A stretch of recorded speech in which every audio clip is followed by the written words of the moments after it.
Hello, everybody. Welcome into another edition of the Computer America Show. Ben and I, as always, have a terrific show planned for you. In the second hour, we're going to have the GizWiz, Dick DeBartolo, Mad Magazine's maddest writer, real character. Been with us for many years. You can see him on the news, TV, all the time. Very popular guy. And 1 minute until showtime. He'll be talking about all the fun things that he finds on the internet. We'll be sharing that with him in the second hour. In the first hour, we have a photographer, David Noyes, here. He is the photographer and travel writer.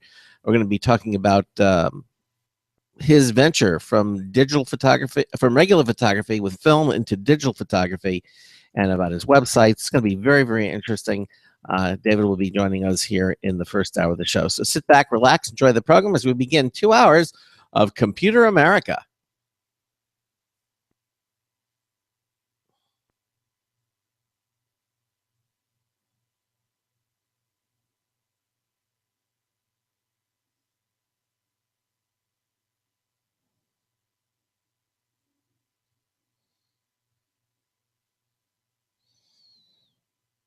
Ten seconds.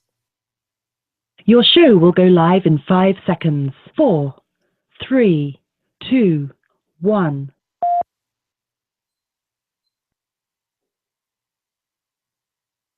Broadcasting live, it's America's longest-running national radio talk show on computers, Computer America, hosted by national columnist Craig Crossman. Look for Craig's weekly column in your favorite newspaper. This show is being beamed nationwide at ComputerAmerica.com. Keep it here for technology news, computer products, guest interviews, and your phone calls. You're listening to Computer America. Hello, and welcome into another edition of the Computer America Show. It's the nation's longest-running, nationally syndicated radio talk show on computers. Computer America is heard around the world and coast to coast. And I'm your host, Craig Crossman. And I'm your co-host, Ben. Ben, how are you? Okay. Always nice to see you here. Yeah, it's almost like it's my job. I'm here reliably every night. Yes, you are, and it's nice to have some things reliable. We, of course, are here again to bring you some exciting and interesting guests, talk about whatever we talk about, as long as it's related to computers and technology. We talk about it here on Computer America, and we offer several different ways that you can interact with us here on the show. Basically, the easiest thing is to pick up the phone and give us a call if you have a comment or question about what we're talking about or for our guest. That's 347-884-8881. 347-884-8881. I'll get you on and get you through. We also have our live interactive chat room from our homepage at ComputerAmerica.com. You'll see it says one of the pull down menu options. It says Show Lounge/chat. You can select that or just hover over it, and you'll get the option for a full screen chat if you like. Just let's say want to chat, you put in a username. That's the name you'll be known by when you go in there, and you're in on our chat room. A lot of friendly people who want to talk with you and interact with you are in our Computer America chat room. And the other nice thing about the Show Lounge is that it presents to you our live video stream. That's right, because we're not only a syndicated radio talk show, but we also present live video. And in many ways, it's very interesting because you can see me, of course, and you can see Ben, my co-host. Sometimes you can see the guest. But also importantly is that Ben has the technological wherewithal to display things behind him. We actually can show websites, we can show products, we can show photographs, whatever. You can see all of those things. So not only can you listen to the show, hear what the guest is talking about, but you can also see things visually. And then that's again at our show lounge at ComputerAmerica.com, and we invite you, our listeners, to join us there. Okay, so lots of different ways to interact with us here at Computer America. Anything else you want to mention, Ben, before we get started on tonight? No. Looking forward to both nice guests. And no, I think we're just gonna get into it. All right, well, let's do it then. As I mentioned, our guest this hour is photographer and travel writer David Noyes. Like so many others, David's business ground to a halt as the nation healed in the months following 9/11. very quickly, David took his career in a new direction. Within a year, David and his partner launched their award-winning Experience Outdoors magazine. His work as a travel writer, photographer, and storyteller has taken him to some of the most remote and exotic places on Earth. And David is here tonight to discuss how he uses technology and digital photography and how he's used them to steer him in a whole new direction. David, welcome into Computer America. How are you, sir? I am here. It's good to be with you. Thank you for having me. Oh, our pleasure. So, I understand that that you were, like a lot of us, were raised on film as opposed to digital. Your background was pretty much with film. And was it a painful kind of a migration? Were you one of those guys that was like, film is king and I will never give it up, or did you embrace it? Oh, no. Yeah, it's I knew very early on that this was a big deal that was going to transition over with. And so I embraced it pretty early. And I think my first digital camera was 1996. I bought a Chinon ES 3000 for $1,000 that had a 1 megabyte file. It was pretty useless at the time, but it got me playing and got me in the game, and started playing around with the digital technology. I had, Photoshop version 1.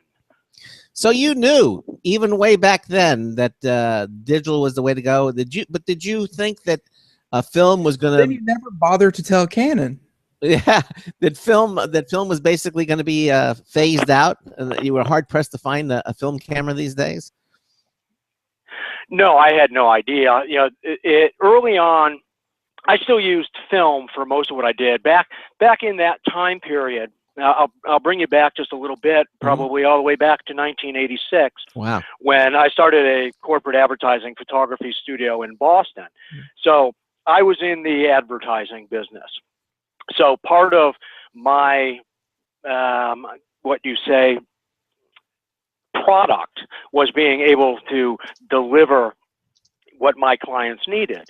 And as time went by, it was clear that the whole digital phenomena was going to take over. Everything was digital to some degree anyway. Transparency film or negative film or prints or something needed to be digitized to go into the next steps into production anyway. So everybody was playing around with the digital world fairly early on. It wasn't until digital capture got to be a much better product that everything started to change.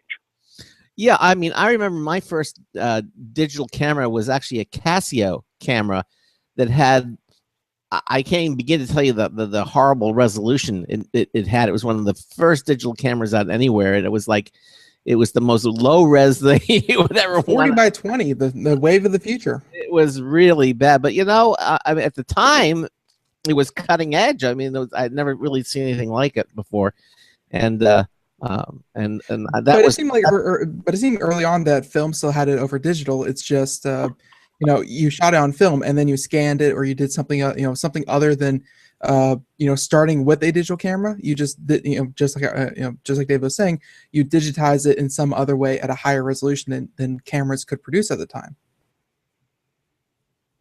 Exactly. I used actually my early camera, but it was primarily just for web. At that time, companies were just starting to produce websites, and they were $100,000 to produce. So there was some application, but specifically for web. My big leap came actually in 1999, where I purchased a Megavision digital back for my Hasselblad medium format system.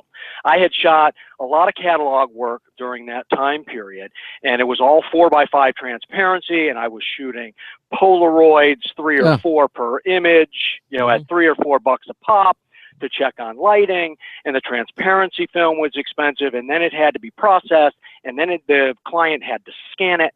So transitioning into a catalog system where I could go direct to digital that had a high enough quality and resolution that my clients would buy into was fantastic. But that was probably a $10,000, $15,000 investment at the time. Wow. Yeah. And when you look back at that now, it's you just kind of like, well, yeah, back then, $10,000-$15,000. I mean, let's say that you wanted to get some kind of, because obviously that is professional grade. Let's say you wanted to get started, as an amateur working into the professional realm. How much would it cost to get you started? It was prohibitive, but that was also my leg up. It was a few years later, the other side of that story. There was a period, there was a window of time where I was the professional, and if you wanted to produce this stuff, you had to come to me. I had the investment in it.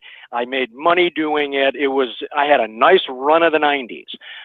Once the 35 millimeter DSLR systems started producing high quality imagery, clients did it in house. They just popped something down on a white piece of paper, they photographed it, and I was gone. And that was a big transition for a lot of photographers in and around 2000 or so, when that quality started.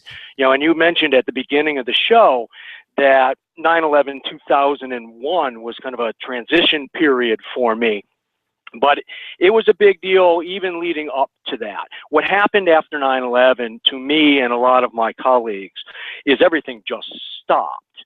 People stopped producing catalogs, they stopped doing new work, and then they brought it in-house and they started doing, the quality didn't quite matter for a period of time following 9/11. And a lot of photographers, actually a lot of small businesses got hurt during that time period. But it was also the advancement of the digital photography capture technology. Well, what you mentioned, SLR, they're single lens reflex cameras. That's a camera for our listeners who may not be familiar. When you actually look through what is the actual lens, so there's no parallax shift. In other words, you don't have a viewfinder. When you look there, you're actually looking through the lens, and then it takes the picture, so you get a very accurate representation. So when digital versions of the single lens reflex cameras started to appear, or DSLR cameras, and they were of recognizable names like Nikon, and I mean, some of the big camera names started to produce these amazing cameras.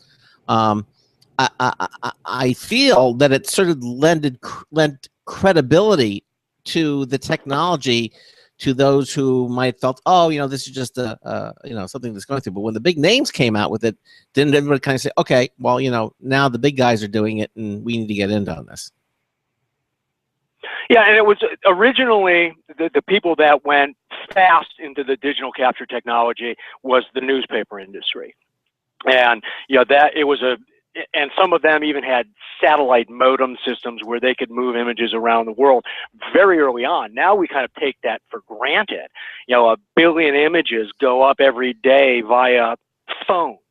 But, going back several years, it was expensive, and it was the big money people that could actually engage this game. Yeah.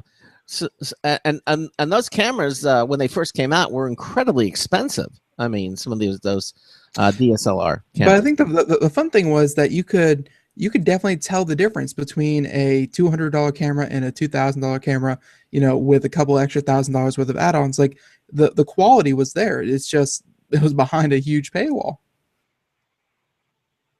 Exactly. Yeah. So as prices began to come down and resolutions kept going up, and where do you think was the turning point for you or for most people, David, with digital photography?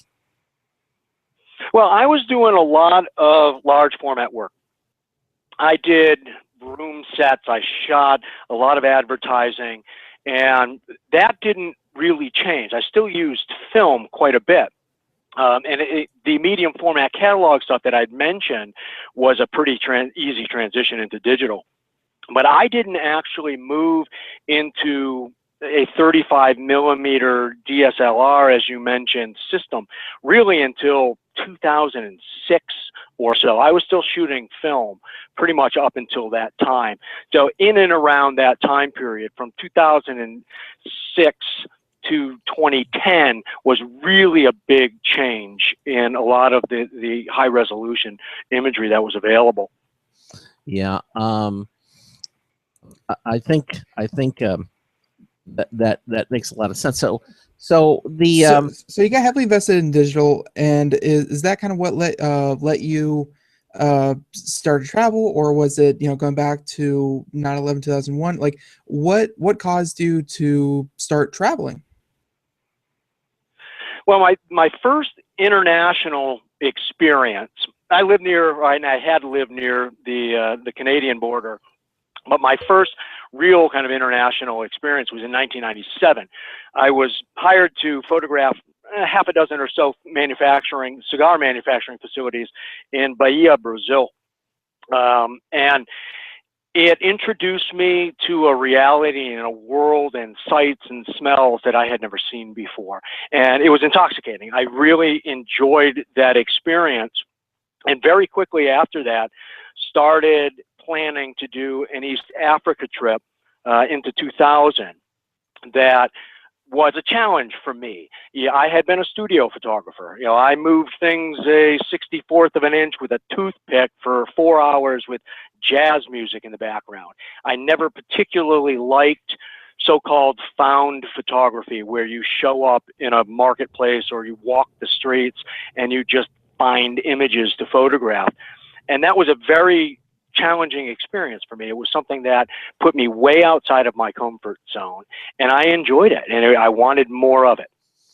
Well, also, when you went to digital, I mean, cost of everything that came down to, I mean, you didn't have to worry about film or just the cost of disposables, right? That you basically you could take as many pictures you want, and you take a picture you didn't like, you just start over. I mean, it's digital. You don't have to buy rolls of film anymore. Which also would lend great to traveling, because you don't have to worry about all the rolls of film that you're carrying. Yeah, I mean, did that also? Well, exactly. That shoot that I mentioned in Brazil, that was film, and I left with a couple hundred rolls of unprocessed film, and it was an expensive shoot. And if I screwed it up, we were going back on my dime. So, and there was, part of that story is outside of the cigar manufacturing facilities. I also had time to go and walk the streets of some small towns in and around the facilities we were in. Mm-hmm. And one story that I tell is that I had noticed a girl crossing the street just about the same time she had noticed me, and I kind of pointed to my camera, and she gave me a nod of permission to take her picture. And I fired off maybe 3 or 4 frames or so, and she carried on her way, and I went about my business. But I remember spending days, and I used to, at the time, I'd process maybe 10 rolls of film at a time, just in case the electricity went off at the lab. I didn't lose everything. And I remember days waiting, just going through slide by slide by slide, looking for that image of that little girl. And I talk about it often as a period that changed the course of my career, and the innocent eyes of this beautiful little girl. And we talk a lot as photographers about photographs that we have taken or a shot that I took. But I consider this to be a gift from a little girl on a chance encounter that really did change the course of my career. Wow. Just by the expression. Well, but that's what you do. I mean, that's what you're looking for, right? You're looking for that moment that you're going to preserve. You're going to freeze it, and it's going to be there forever. Otherwise, it would just be lost. Those are the chance encounters that make it all worthwhile. And that's part of the reason I got into travel, and part of what has really moved me over the years. And it's also very difficult. There's nothing more difficult than showing up in an unfamiliar place and introducing yourself to somebody that may not speak your language and asking to take a portrait. It's a very difficult, challenging thing to do. And back to the digital environment, the beauty of digital is delete. It just doesn't get any better than that. And being able to take a look at it, like we were talking about the Brazil trip, I had no idea what I had when I left country. now I've got it. I've got it usually backed up in a couple of different ways, and I'm confident that I have the images, especially if I'm on assignment somewhere. I mean, that's right, because you can see it. Before it was on a roll of film. Now you don't have to develop it. You actually a little viewfinder, whatever it is. You have the little screen, or you have confirmation of what it is that you've taken, and that's got to be especially a professional photographer. That's got to be a great comfort to you that you have that. It's brilliant. It's brilliant. Yeah, exactly. Let me just so basically your transition from film to digital happened in about what year did you say? 2010, I believe you said. I think we lost David. Yeah. Oh no. Yeah, so I'm going to call him back. So just a moment, and we'll get David back. Sorry everyone. It's these phone connections. They're great for getting people who otherwise won't couldn't be on the show, but sometimes they do drop. Yeah, he did say he had I asked him if he had a corded phone. And it sounded like something clicked and popped there. So yeah, he has a cordless phone, and I think maybe the battery went dead on it. So there's our theory for the night. I'm trying to get him back, but so far no dice. I'm still trying to see if I can get it to ring at least. It's not going through. So yeah, well, we might have to wait a couple minutes and try again. But for anyone who's just tuning in and listening to this, there he is. Listen to this ringtone. Yeah. Hello, did I lose you guys? Yeah. I guess it's those cordless phones. What can I tell you? Back when I started my business in this career, I think the most advanced technology I had in 1986 was an answering machine, and I still have the same phone. So I apologize. Yeah, for that. we need to get that upgraded. So I started to ask you. So the process of digital photography and being able to see your work before, when you take a picture, you see the moment, it's sort of a validation, it makes you feel better that, it's not like you don't know what you have until you take it back and develop. There's a random sunbeam that just got the whole lens, and it's just, an awful washed out photo. Like you don't have to worry about that anymore. Well, then that's part of it. Certainly there's a comfort level there before you actually leave country, what you have. But there's also a bigger component, and I travel into some pretty remote places around the world these days, and there isn't a child anywhere that doesn't know that once you push that button, they can see themselves on the back of the camera. So it's also a great way to have some kind of a human interaction. You can use that screen on the back of the camera to actually engage with people. There's a lot of ways that little connection really goes a long way to make a different travel experience. So when you're traveling, do you still go to places where they believe that if you take their picture that you're capturing their soul, and and they don't want you to take their picture? Are we past that at this point, or are there still parts of the world that believe that? There may be some remote corners of the world that are that way, but I haven't experienced that. Most of the places that I go, they get it, and part of what we're talking about a little tonight too is a lot of my travel experiences are as a tourist.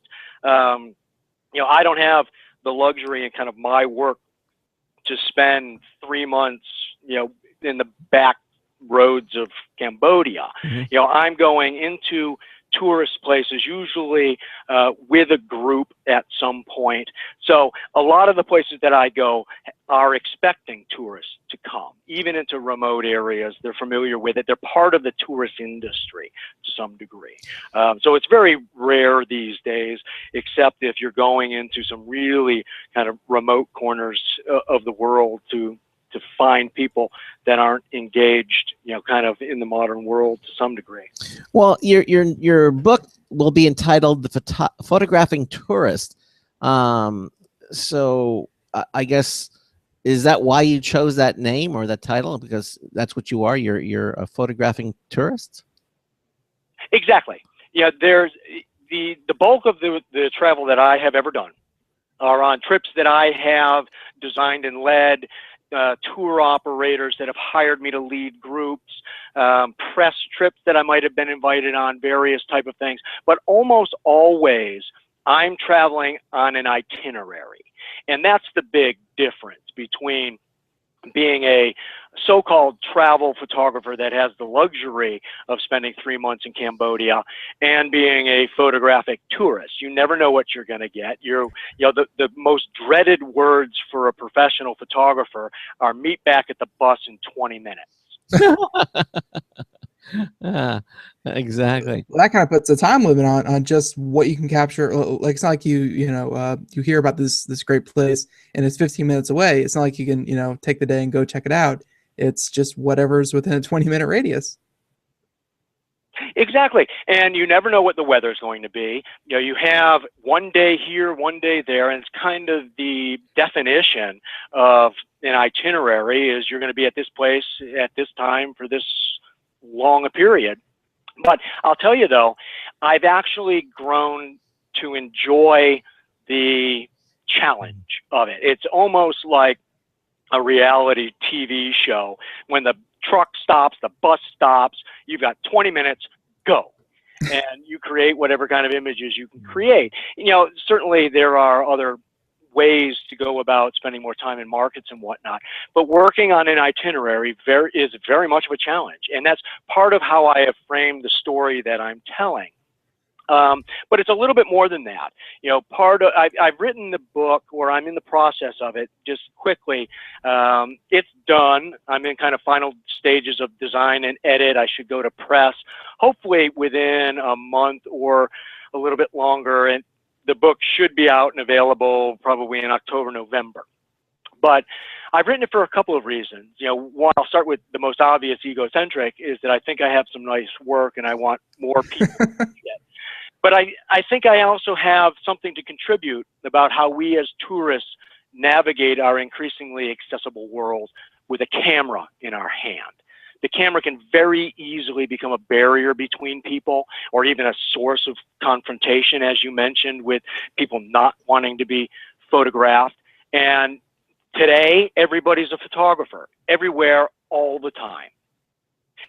And we need to learn a little bit how to navigate into some of these areas, especially into remote corners of the world.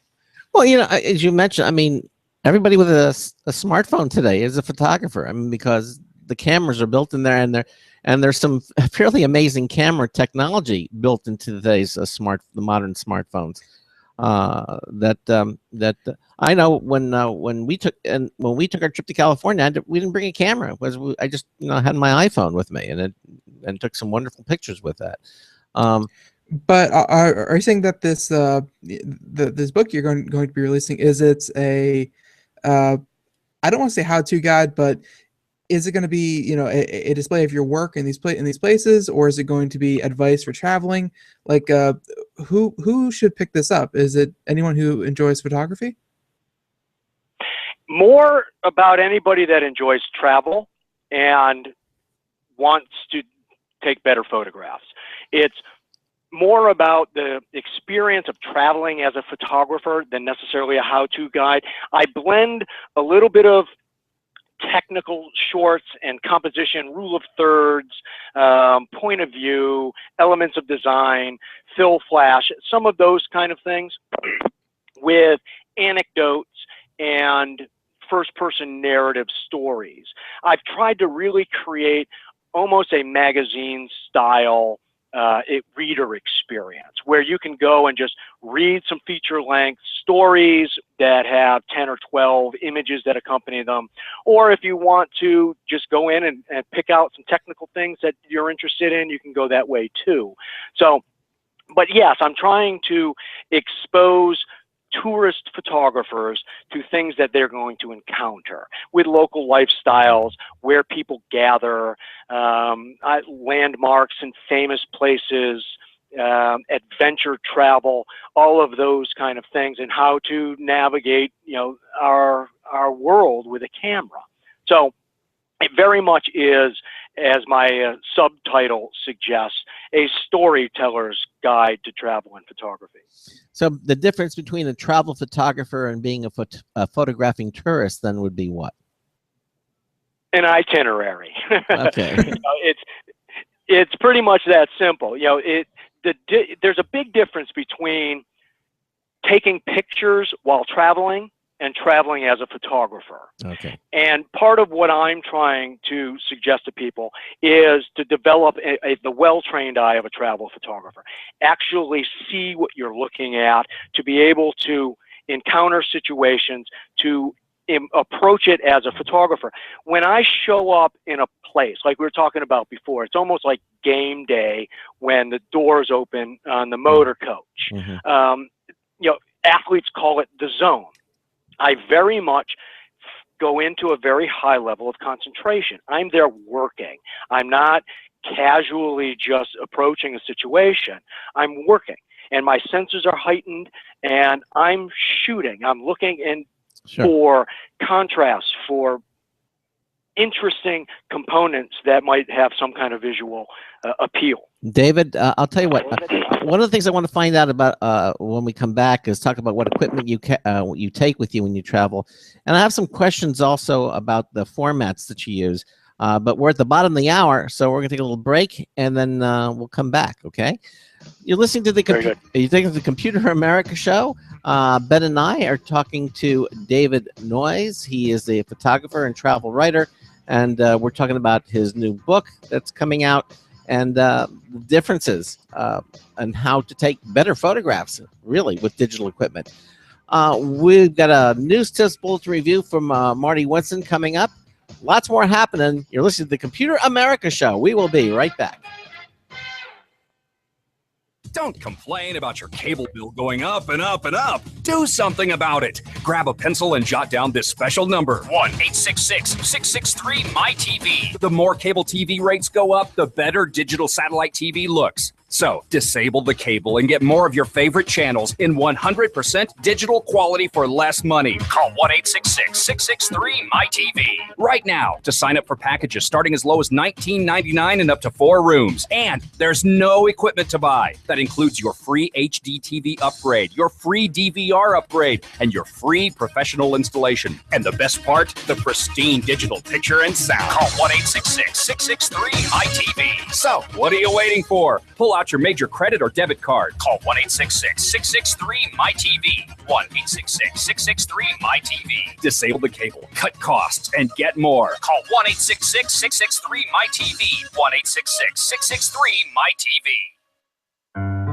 Hi, this is Craig Crossman, host of the Computer America Show. You have important meetings to schedule. Your company's getting ready for its IPO, and you're in charge of the PTA fundraiser this month. So how do you coordinate everyone to be available at the same time? Are you still using emails, phone calls, even text messages to schedule meetings with a group of people? How's that working out for you? That's so great, huh?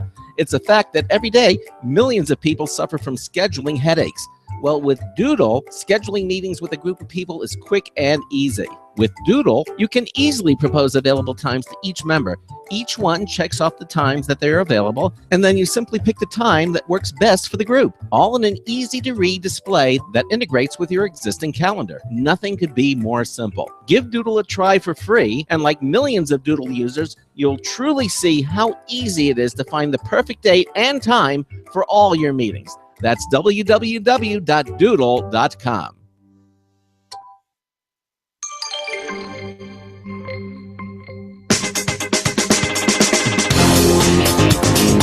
Hey, don't look now, but your Who's-This is open. Marty Winston with the News Tips Bulletin Review for Computer America, this time the iSmart Alarm. We can't help thinking about how closely related home control and home security tend to be, especially lately. In both cases, there are sensors monitoring many of the same things. In both cases, there are controllers, though their preordained responses may serve different ends. In both cases, there may be effectors. We got in the iSmart Alarm and several of its adjuncts for review. Its Cube 1 controller is a small white cube that plugs into a router and a wall wart. Its sensors link wirelessly over license-free RF. Those sensors include magnetic pair open and close sensors for windows or doors, a motion sensor, and a camera that, in addition to feeding video, can also detect sound and motion. Its effectors include a loud audio tone, a power outlet control add-on, and alerts by text and voice calls to a registered and authenticated smartphone. We hear they plan some integration with Z-Wave, HomeKit, and Google Thread. We think of iSmart Alarm as a home control system that's optimized for security. Bottom line, the iSmart Alarm may be the easiest, least messy, and most goof-proof do-it-yourself home alarm system we've seen. Marty Winston, News Tips Bulletin for Computer America. Welcome back to the Computer America Show. Here, 33 minutes past the hour, we're talking to David Noyes, great photographer that you know, we're seeing some of his images and his stories up on our video portion, talking to him about all of his travels and a lot of his tips, and talking about his new book. And when you actually go out, though, we kind of left there on the break, you know, on the question, what equipment do you take when you travel? Because if you're doing this as a professional, like there's a part where travel light, you know, you don't want to be that guy with, you know, 6 cameras hanging around your neck and you're asking complete strangers to hold up, you know, light filters. And then there's the other part where you want to have, you know, the right tool for the job. So what do you actually take with you? My kit has gotten smaller and smaller as time goes by, especially if I have to haul it up a mountain. I've done base camp trek to Everest. I've done some Nepal treks. I've done Kilimanjaro a couple of times. And if I'm hauling it up on my back, I'm bringing as little as possible. But at this point, usually I work with a Nikon D7100 is kind of my primary camera. I also have another DSLR that we talked about, which is the D200 that I call my mountain camera. It's a little bit beat up. I take it into places that are going to be potentially a little bit rougher. But usually I have a couple lenses. I work with an 80 to 200 and a 17 to 55 millimeter zooms that are kind of my staples. And sometimes I bring a laptop if I'm going to be staying in nice hotels that have electricity. Otherwise, I usually don't bring that, but I have some kind of a storage device I've been using for years now, an Epson P7000, which has actually been discontinued now. But it has a 160 gigabyte hard drive. I'm sure there are terabyte size hard drives out there now for the same kind of purpose. Yeah.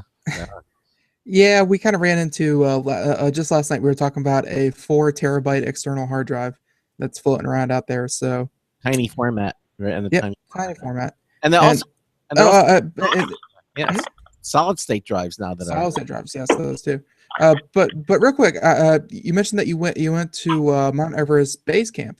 You went all the way to the base camp. You didn't say, you know, well, you just make it to the top. You know, I'm here. Why not? Yeah, that's a big leap. Unfortunately, the tragedy that just happened there with the avalanche that came through base camp is where I was just a couple of years ago. And I still have some friends that work up there and some Nepali guides, and, you know, real tragedy. And, you know, there is risk when you go up to some of these places.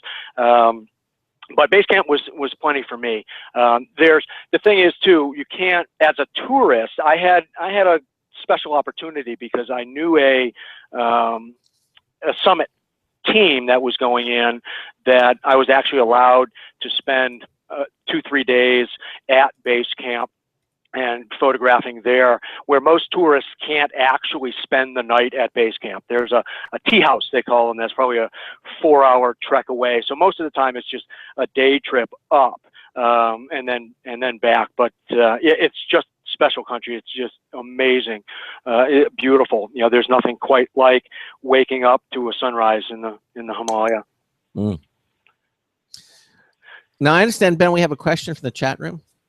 Yeah, we have a listener in the chat room who he uses DSLR, you know, in his own life, and he mentioned, or he's, you know, been mentioning a couple ones that he's been using, but he really enjoys the pictures that he takes with him. He has a Nikon D90 DSLR, and it's great. He's using it a little bit less now because, you know, camera phones are getting better and better. He's finding himself having to use it less. But he wants to know, his exact question is, if you are an amateur who isn't making money with photography, how do you justify the cost of some of the more advanced lenses for the SLR? Good question. And I have the same issue. As when I was working as a corporate advertising photographer, I was actually making money. Now I'm a travel journalist. So they're very different things. So I have, even with the D7100 I'm buying kind of mid-level stuff. I've used a lot of the same lenses and technology for a long time. But it is difficult. It depends if you're going to be a serious hobbyist and you want to go to that next level. There are different tools for different outcomes to some degree. The biggest issue that I have with some of the mobile technologies, the iPhones, even some of the point and shoot digital cameras, is I don't have control nearly as much as I do with that DSLR, and that matters to me. One of the biggest things that I think can really change an amateur's imagery from a snapshot to something that is more advanced and artistic is controlling focus. I shoot a lot with an open aperture, f2.8, f4, where if you're doing a portrait, you can blur out the background. It's very difficult to have that kind of control with an iPhone. So you end up doing well with landscapes, well with kind of street scenics, but you lose a lot of what can really make an image go to that next level. Well, okay. Although we are seeing more and more controls coming for these types of cameras in smartphones. Well, they're coming through apps too. Yeah. The actual image capture is what it is. Mm-hmm. But yeah, there are a lot of apps that you can start controlling and manipulating some of that stuff, even off after you shoot it. Mm-hmm. Now, let me ask you this. One of the things I see a lot with digital cameras, they give you an option to shoot in RAW format. And when I see that, normally you have some sort of compression like JPEG, which makes the images small. RAW format, good grief, one photograph can be like 25 megabytes or even larger, So my question to you, are there any benefits to shooting in RAW format? This is why I have everything that I own in JPEG form. It saves me so much space. Yeah. Yeah, I've invested in some hard drive space, and actually a lot of my colleagues, I'm just starting to poke around now into cloud storage for backup off of my stuff. But yeah, that's the consumption is off of that storage space, but they are very different things. I shoot everything in RAW. The only thing that is actually fixed in a RAW image, three: the ISO, your f-stop, and your shutter speed. Everything else you can manipulate. You can manipulate the white balance, color temperature, exposure, contrast, highlight and shadow detail, clarity, vibrance, saturation. Those are all things that can be manipulated after the shot has been taken. And it's, like you said, uncompressed. When you save to a JPEG, what you're doing is letting the camera fix that image and make all of those decisions for you, and which may be fine. But I need that control. I need to be able to go in, especially if I'm working markets or someplace that's a little bit intense, where I don't have time to think, that I just want to be able to shoot and capture images, and I can deal with some of this afterwards. And the technology, the RAW capture now, is so good. And that's another thing. The RAW processors keep getting better and better and better. And as time goes by, 5 years from now, I can reinterpret my RAW image through a new RAW converter that may be way more advanced than what I have right now. This kind of, I know it's not quite the same thing, but it kind of reminds me of that. What is that camera that you can take a picture and Lightroom. And if it's it's light. What is it again? Lytro. Electro. Yeah, it allows you Lytro. Lytro. Yeah, it allows you to focus and everything after you've taken the picture. But they're it's a much smaller camera. Have you had any dealings with a Litro camera? No, I think I'm familiar with what you're talking about, though, and I think what it actually does is makes like a little movie or something, and then you can go back in later, and there are other apps for it too that you can point out what you want in focus, and then have some control over where the blur happens to be. That's fun stuff. Yeah, I would prefer to control that when I push the button. We're not calling you a control freak now, are we? No. Maybe that's what photographers are. Oh yes, I am. Okay, well that's it. And then the more control I have, the better. And quite honestly, even with my cameras, all of the available technology within it, I usually turn most of it off. The sharpness, the saturation, a lot of that stuff you can program in to before you push the button what you want that to be. And I usually turn most of it off. I want to be able to control that. I don't want my camera making those choices for me. Yeah. So you get into the entire capture process. You're going from when you push the button to when you store it, when you bring it into your computer, and what kind of manipulation techniques you can apply to it afterwards. So if you're shooting in raw format, you're running out of memory pretty quick if you're taking 10, 15, 20 pictures. Now, and I had mentioned this to you before, and before the program, and you said you weren't familiar with it, but there are technologies that it really doesn't matter how much memory. But there's, for example, there's a card called the EYEFI, EYEFI, which is a little SIM card. It's an SD card, memory card you put in your camera, but the memory it actually is a Wi-Fi camera. So when you take a picture, it sends the image via Wi-Fi to the cloud service, where you can have virtually unlimited storage, and you don't have to worry about offloading it and everything. It's just there when you get on your computer, all the pictures you've taken are already stored in the cloud for you. Yeah, some of that technology is pretty early, and a lot of it too, even with some of the Wi-Fi, even if you're shooting in studio, there's an awful lot of delay time too. If you're uploading, especially a raw image via cell phone to the cloud, your camera's engaged for a period of time. Sure. It's almost as time consuming as me dropping my SD card into a storage device and dealing with it later. But yeah, a lot of that new technology, especially the cloud, the cloud, all of this is relatively new. I'm still a little bit afraid of it. I like my images on a couple of hard drives. I got one at my mother's, just in case of calamity. So I've increasingly moved towards that. But yeah, I've got probably 4 or 5 different backups of my raw images. Sure. It's my livelihood. It's what I do. I understand. Well, I want to give you a little time here because we're getting close to the end of the show to tell our listeners a little bit about your charity, the Innocent Eyes Project. Can you tell us what that is and what it's about? Yeah, it came out of my work, obviously, as I've mentioned, into kind of remote areas of the developing world. And increasingly, the stories that I wanted to tell weren't another perfect ending to another perfect day in the Riviera Maya. It was more the kids that I was meeting kind of along the edges of my adventures, the marginalized kids that were following me on the trails or nearby as, I brought a group on a packaged tour through their world.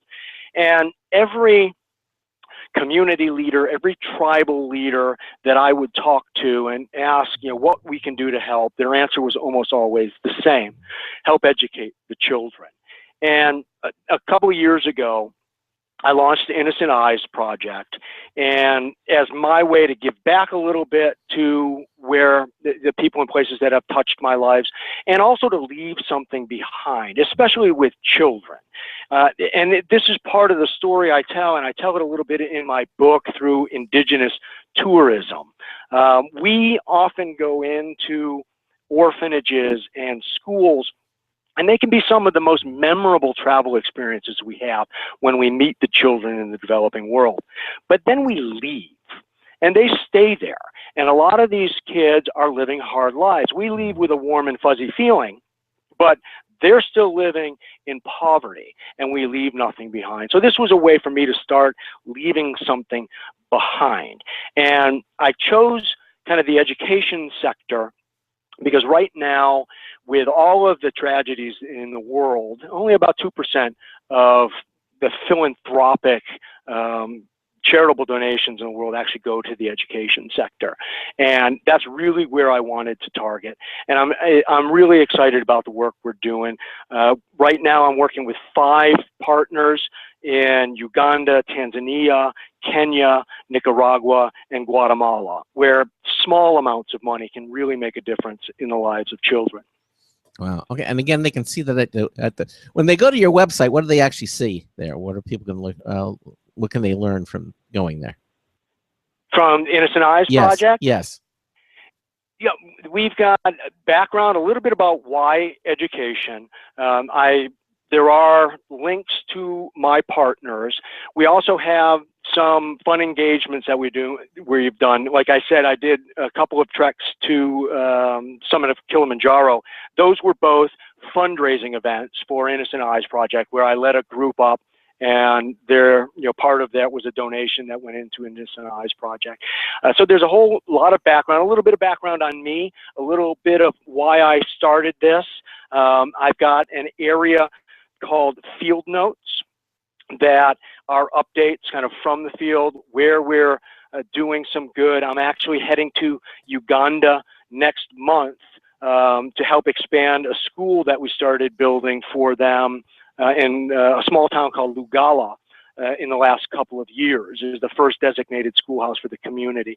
So I'm posting up there a little bit about what we're doing, where we're going, some of the effects. We're starting to get feedback now from a lot of the communities, some of the kids that we're supporting through tuition and some of the school supplies and that kind of thing, that are really wonderful stories. So it makes a connection. Behind every statistic, there is a child that doesn't have an opportunity to fulfill their dreams. So part of what I'm trying to tell, or the story I'm trying to tell through Innocent Eyes Project, is that one child, by educating one child, we can actually create a ripple effect that touches the lives of thousands. All right. So to tie the two together, your travel book and then the Innocent Eyes Project, other than donating, because donating, that'll do a lot of good, and everyone knows how to do, and everyone knows how to donate, and that's very important. But to kind of tie the two together, if you're out traveling, should you try to find the local children, find the local environments, and kind of make a personal connection, or just kind of let it happen, or like if you want to tie the two ideas together?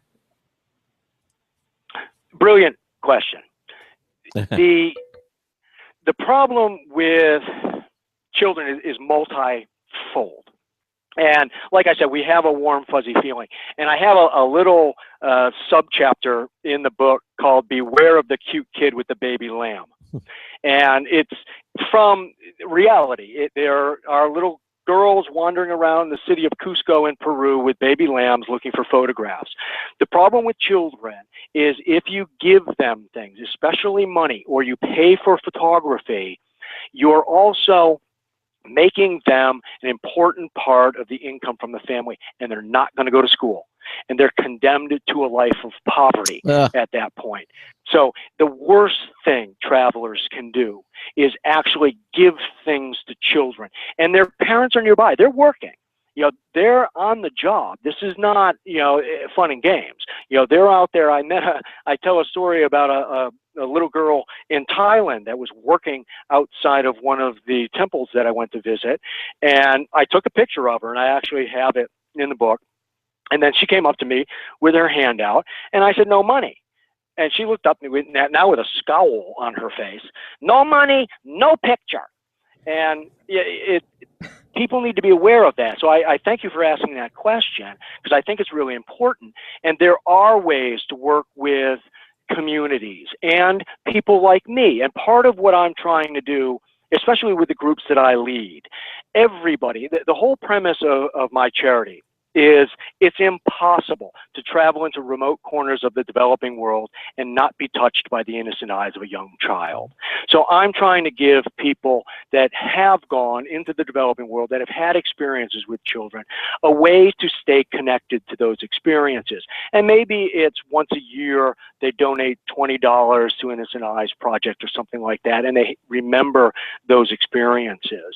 But there are a lot of organizations that are in communities, that are grassroots organizations that are doing real good. And a lot of tour operators, I make an effort when I lead tours to know those people and know where people can actually make a real difference in the lives of children. No, it's sort of non-intuitive. I mean, the analogy I think of is just like when people want to go and they want to feed bears in the wildlife. You know, say no, you can't feed them because if you do, then they're gonna. We here at Computer America are not comparing bears to children. No, but it's the same thing. It's you want to feed them, and but actually it's the worst possible thing you could do. See, I thought you were going to say the adage, teach a man to fish. No, but same thing. If you give these kids an education, you're giving them a chance at a future. If you give them $20 on the spot, that's not helping them. Yes, and it's the same. It's along the same lines. When you think you're doing something good, by like feeding the bears or giving money to kids, and it actually is not.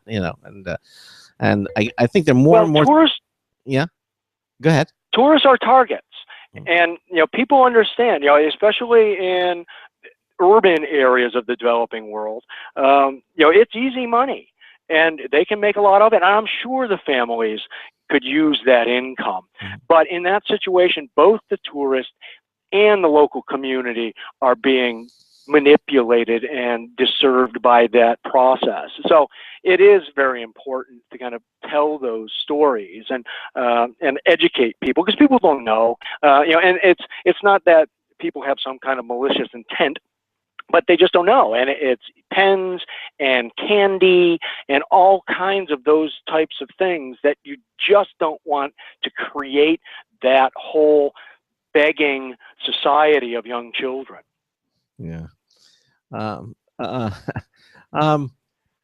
Well, I'll tell you, it makes perfect sense. And of course, always go through an organization that will put the money to where it best can be used, be it Innocent Eyes Project or another one out there.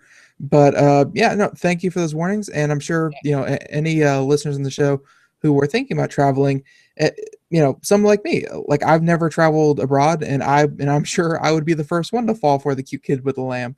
Like it's not intuitive, and it's and not a lot of people know it. And again, if you want to check it out, you go to computeramerica.com, and you will see right there on the homepage we have links to the websites noyestravels.com and innocenteyesproject.org. We have links to them there, so you can see it for yourself. And David, before we say goodnight, anything else you want to mention to our listeners that we might not have mentioned? No, I appreciate you very much for having me on. I think part of the story that I'm trying to tell is that as travelers, we can use the camera as a way to engage with local people, and it's not a barrier that should be between us, but something that used to connect us across cultures. Yeah, I agree. All right. Well, listen, again, thank you so much for being with us here. I guess you're off to parts of the world and best of travels to you. And thank you, David, for being with us here for this hour here on Computer. It's been very interesting. Yes, it has been. And best of luck to you. Okay. Thank you very much. All right. You take care. Have a good evening. Good night. Good night. All right. And there you go. David Noyes, again, photographer and travel writer. Again, you can see examples. Well, you're seeing them right now if you're watching our video. Ben's displaying some of the things that are on the website there. But then again, he's been to all over the world, and at his website, yes, they're JPEG. You can go get the the high resolution ones from his store. But he's been to China, Mexico, India, Nepal, Galapagos Islands, Beijing. He has photos from all over the world. Very cool website. Definitely worth checking out. Yeah. Now, coming up in the next hour, Dick DiBartolo is going to be joining us. He's still not in the chat in the room yet, though. I sent him the invitation. Usually he's here by now, so but I'm sure he will be joining us. He'll be joining us shortly. He will be joining us shortly here on the Computer America Show. Let's pull up his website, GizWiz.biz. Yeah, exactly.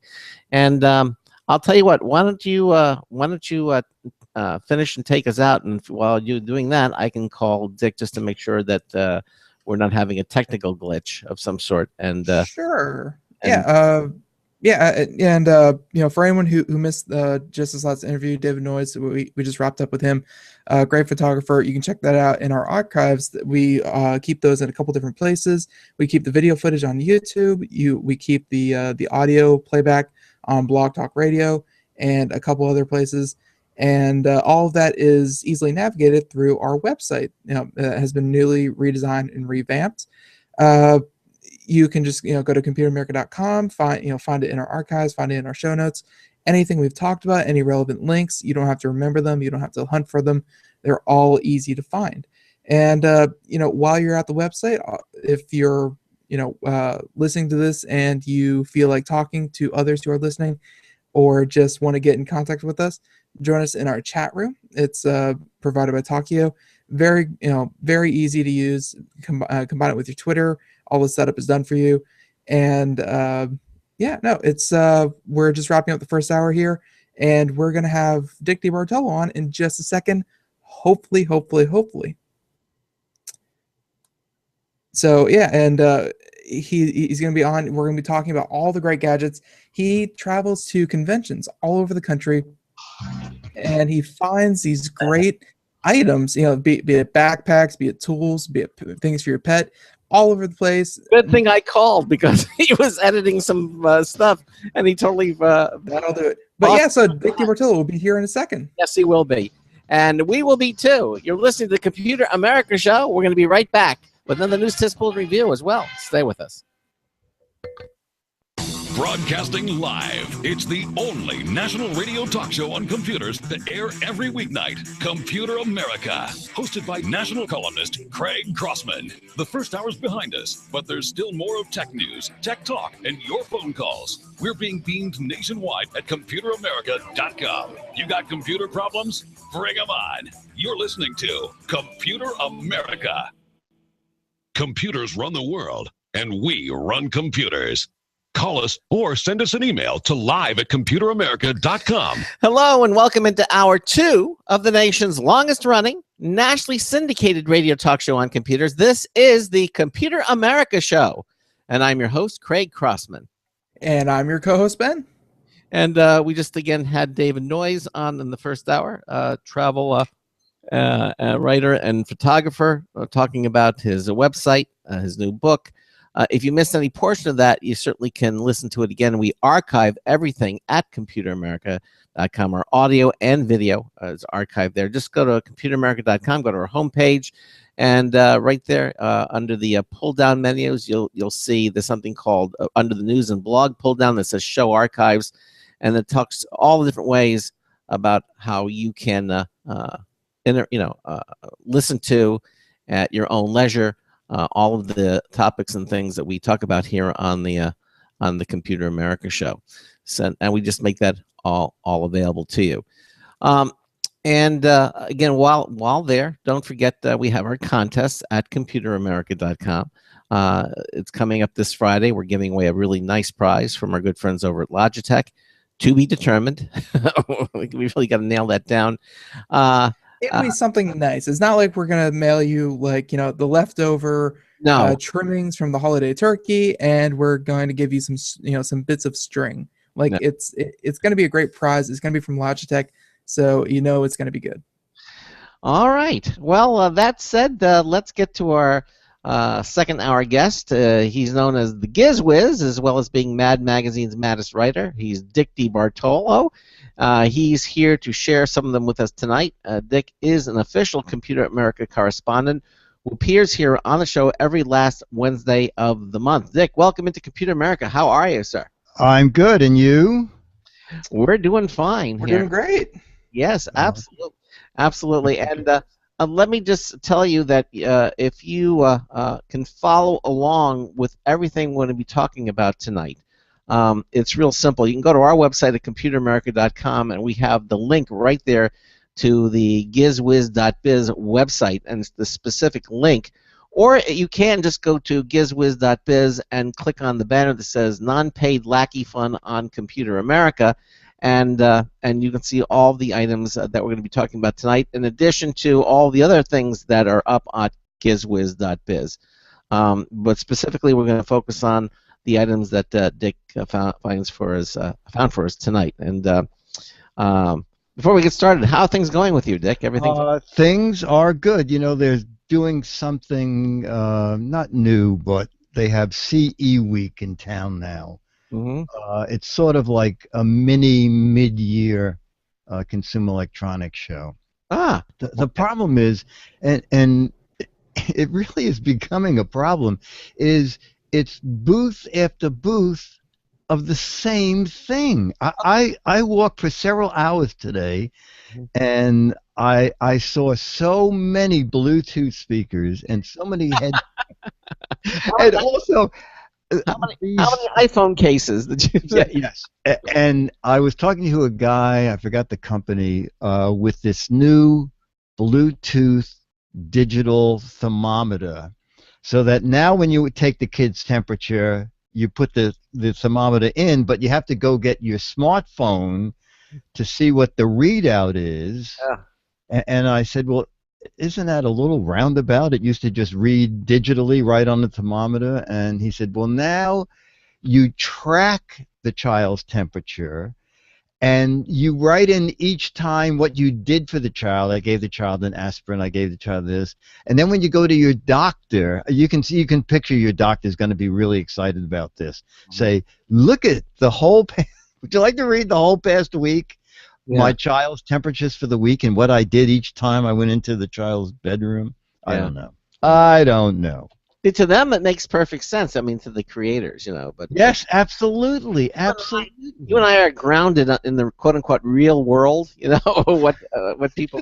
and the scenarios get worse, you know, and then your husband is in Guatemala and wonders how the kid is. He doesn't have to call you. He can go into the app and see the child's temperature for the past 24 hours.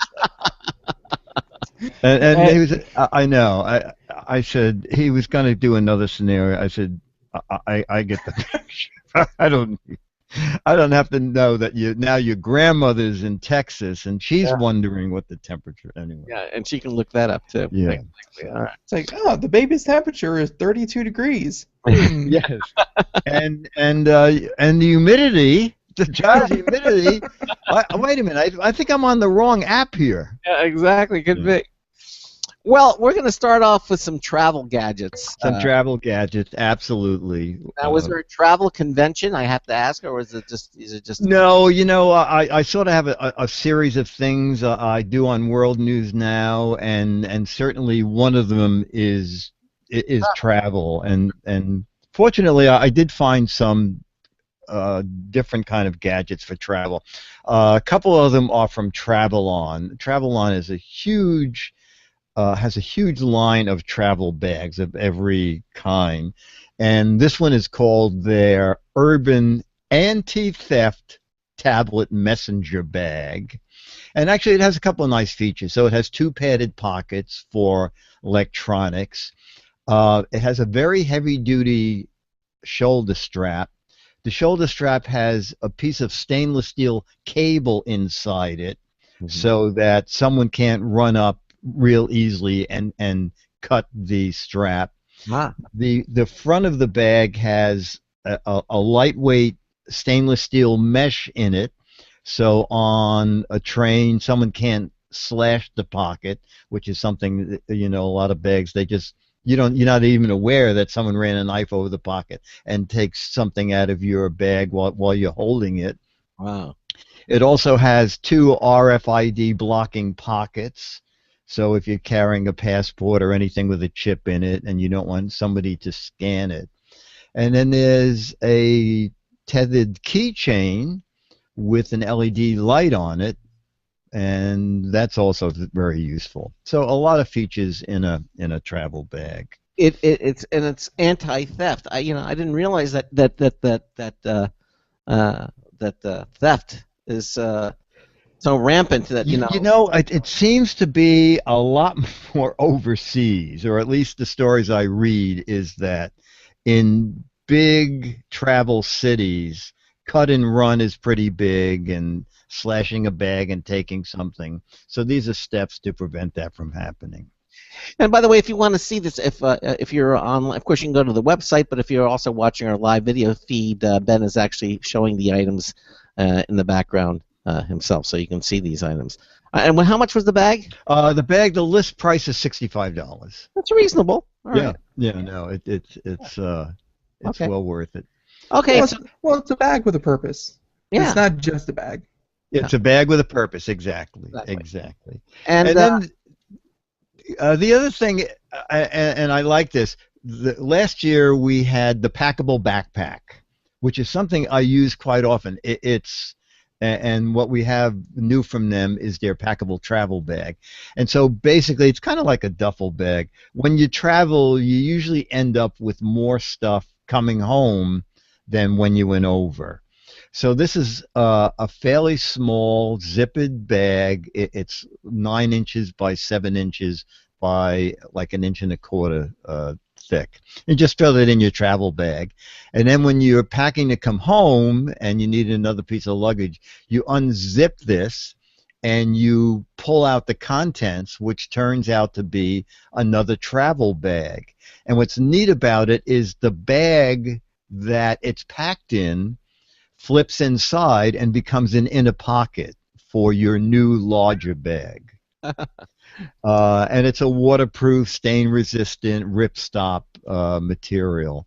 So you have a fairly substantial bag for the extra goodies to bring home. Yeah, adjustable shoulder strap too. Yeah, exactly. Shoulder strap, carry strap. And then there's another bag inside of that one, and then there are Russian nesting dolls inside of that one. Yes, exactly. That's only the Russian version, though. Yes. $40. $40 list price. I assume probably on Amazon when they're sort of new. When they get into wide distribution, there'll probably be some discounts on them. Yeah, that comes in lime, green, and black.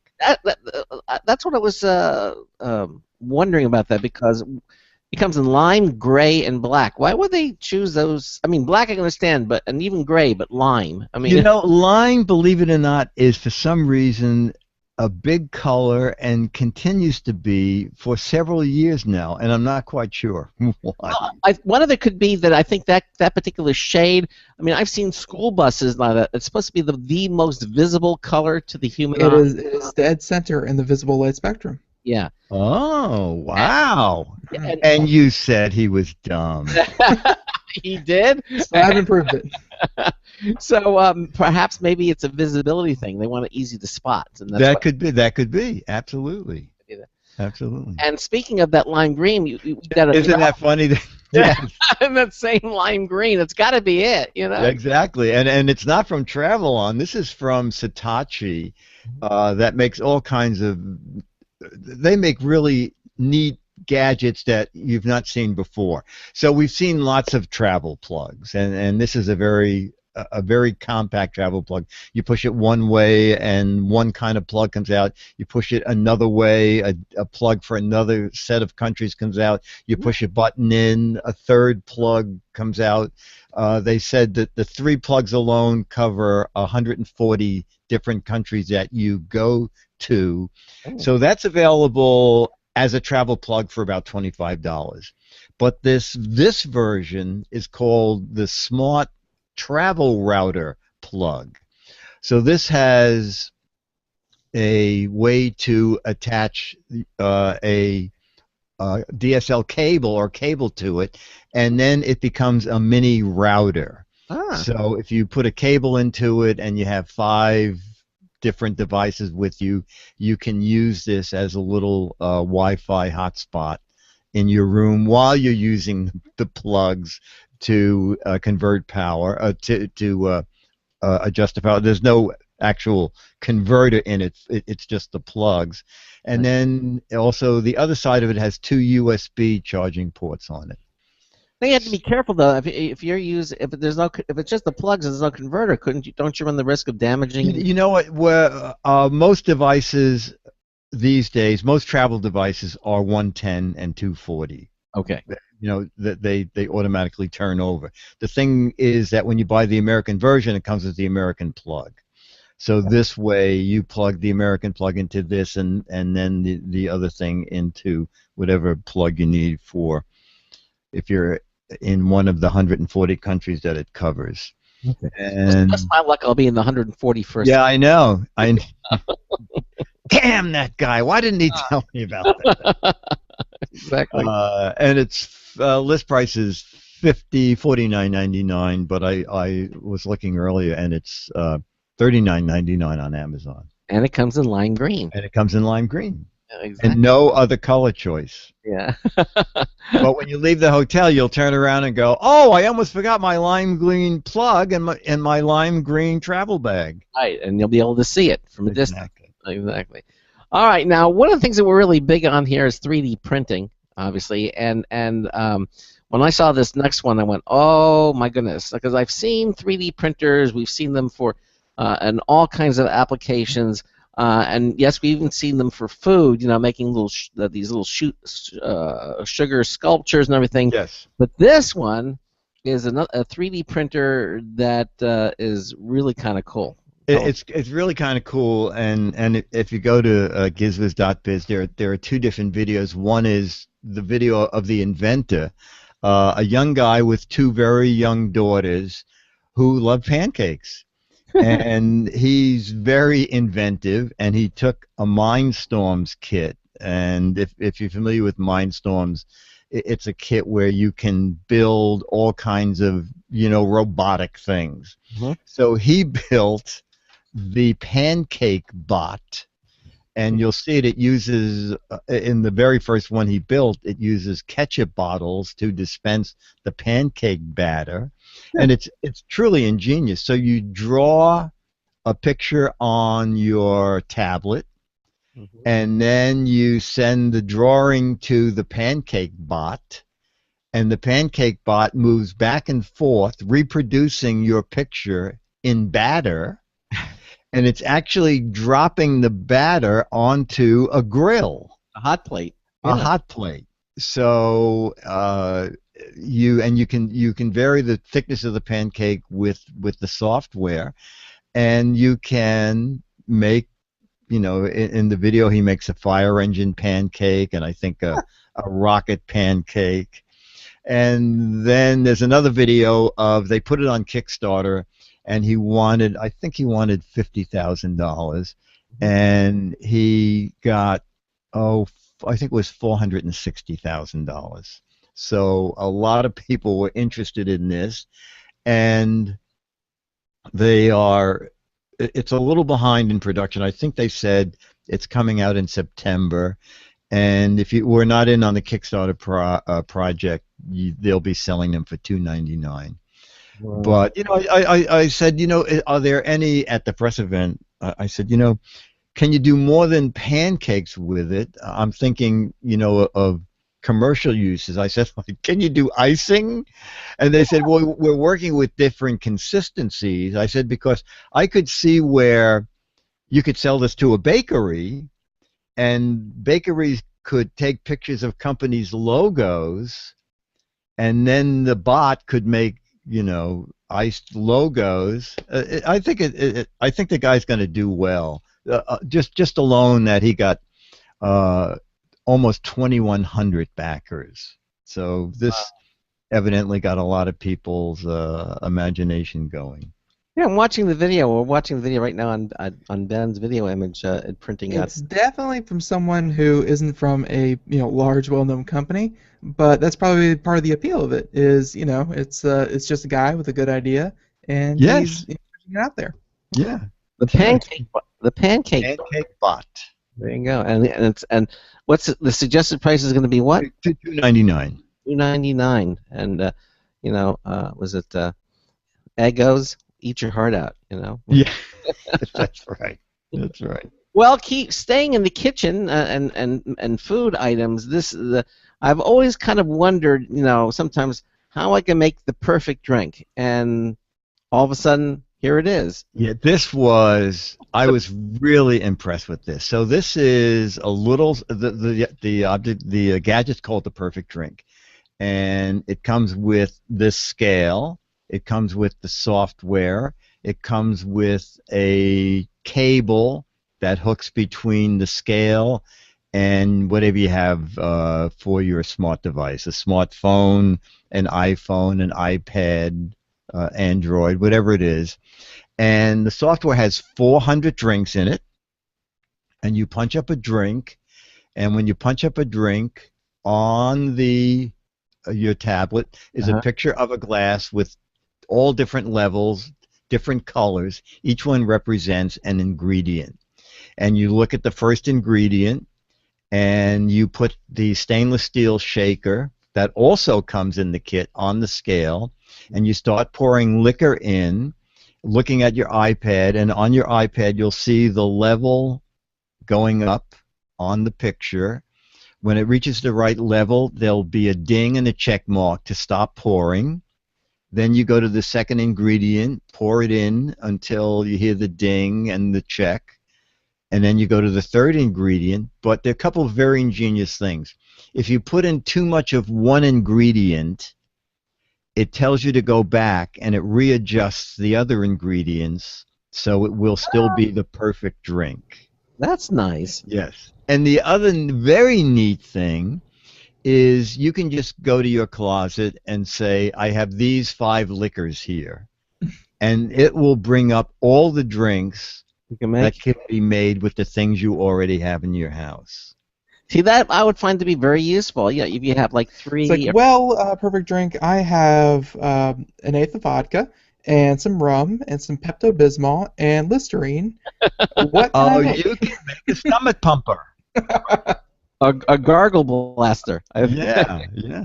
And also, I thought the price was really reasonable. It's $49.99. Wow. Yeah. But Amazon is discounting it to $42. So it's a great gift for somebody. And in October, they're coming out with a more deluxe backlit Bluetooth scale. It's going to be Bluetooth, so it's wireless, and that's going to list for $99.99. Now that one probably it's flash enough. You would actually put that on the bar so people. Yes. The other one, you're absolutely right. And the same company makes Perfect Bake, where it comes with a series of baking bowls, and the same thing. You bring up any one of the recipes, and as you put the ingredients in the bowl, it'll go up to the next ingredient and teach you how to bake things. That's very cool. Yeah. See, now these are the kind of things. This was at an event called The Inspired Home. And there I found the perfect drink and the pancake bot. And I said to the people who put the show on, thank you for finding like 2 things I never even knew existed. And while you while you were thanking them, just and by the way, do you have any iPhone cases that you can show? Exactly. All right. So is the secret to go to these little shows rather than the big? No, the secret is it's potluck. You just don't know what you're going to see there. Fortunately, a lot of shows now, 2 days before the show, will send you a list of who's going to be there, and sometimes I just save myself travel time and 3 hours there because I can tell from the list that it's going to be stuff I already know about or something I can't use. Exactly. Okay, so moving right along. Now, we have talked about in the past again phones that are designed for emergency, 911 phones, I guess you classify them. Yes. But you found one here that's a little different. A little different. And first of all, did you know there was a company called Mace that makes pepper spray? Yeah. So, you did know that Mace was a trade name? Yeah. Oh, okay. I did not. I did not either, so Ben knows. Okay. Yeah, okay. Boy, Ben is just a big show-off tonight. Yeah, well, they don't like when that happens because if something becomes, synonymous with or, can be swapped in and out, then they can kind of lose their patent. But yes, Mace is its own company. Yeah, it's at mace.com. Anyway, so they had a million different Mace products, and it was very interesting. I asked about Mace in New York, and he said, well, New York has the toughest laws anywhere that we've ever dealt with, and you cannot buy Mace in New York. And I said, how about if you brought it in from elsewhere? He said, it's perfectly legal to use it to defend yourself, but you cannot buy it in the city, and we cannot ship it to you in the city. But if you get Mace someplace else, you can use it legally to defend yourself. But anyway, they were doing a totally non-Mace device called Mace Alert 911, and this is an emergency 911 cell phone that you activate it by pushing one button, and it immediately goes to your local 911. But what is different to me about this is it uses any carrier. It finds the nearest carrier to make the 911 call. So, if you're in a part of the country where T-Mobile service is awful and your emergency cell phone is T-Mobile, with Mace Alert 911, my understanding is it will just find the best signal it can and call 911, and then it becomes a two-way speakerphone. See, that's actually very, very clever. I mean, because, and I guess you have to do some special circuitry for that, because obviously the radio frequencies for the different carriers are not compatible with each other. And there are all kinds of logistics that you have to go through. So to make this work with anything out there, because it's an emergency. In the U.S., I should say, yeah. In the U.S., okay. In the U.S., it's still a good thing to do. But how do they know where you are? I mean, do you have to talk to them, or is it like 911? They know where you are immediately. You know what? I think 911 does. To tell you the truth, I don't know the answer to that. They have E911, for example, for you can actually tell them where you are.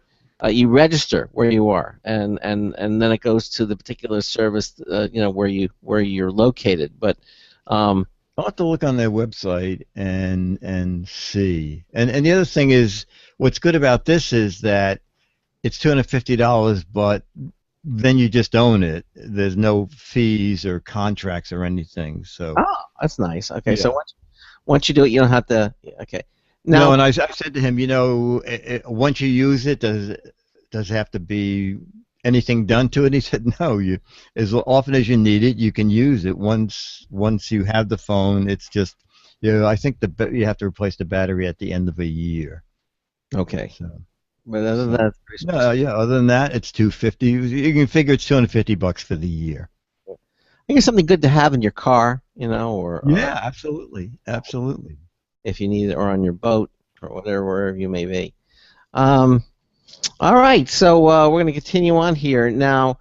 For the DIY person in your life, the do-it-yourselfer, we've got some handy tools for that DIY person. Now, was this from a convention? Yes, this was some stuff that I had found at the hardware show, and I thought it was clever about this thing they're called Sound Shield from a company called ReadyMax. Actually, ReadyMax had two neat gadgets. One of them are safety glasses, and nowadays, occasionally you'll see a do-it-yourselfer putting on safety glasses when they're sawing or doing something where they should have safety glasses, but you almost never see anybody wearing ear protection. And so what I liked about the Sound Shield is that there are earplugs that are actually housed in the frame of the safety glasses. Yeah. So just at the end of the frames, there's two little doors, and you just pop them up, and there's a slide on the side of the frame, and you just slide it out, and the two little earplugs come out on a little piece of line, and then you put them in your ear. So now you have safety eyewear and ear buds for protecting your hearing. And then when you're done with them, you just slide those things back up the frame toward the front of the lens, and it pulls the earplug back into the frame, and then you just snap the little tab back down again. And they were, almost all of them were under $20, and they make magnifier safety glasses. They make safety glasses that go over your prescription glasses, and they had the woman said, we have 2 designer models for $5 more, $24.99. But they also have the built-in earplugs, and I thought it was a fairly reasonable price for protecting your eyes and your hearing.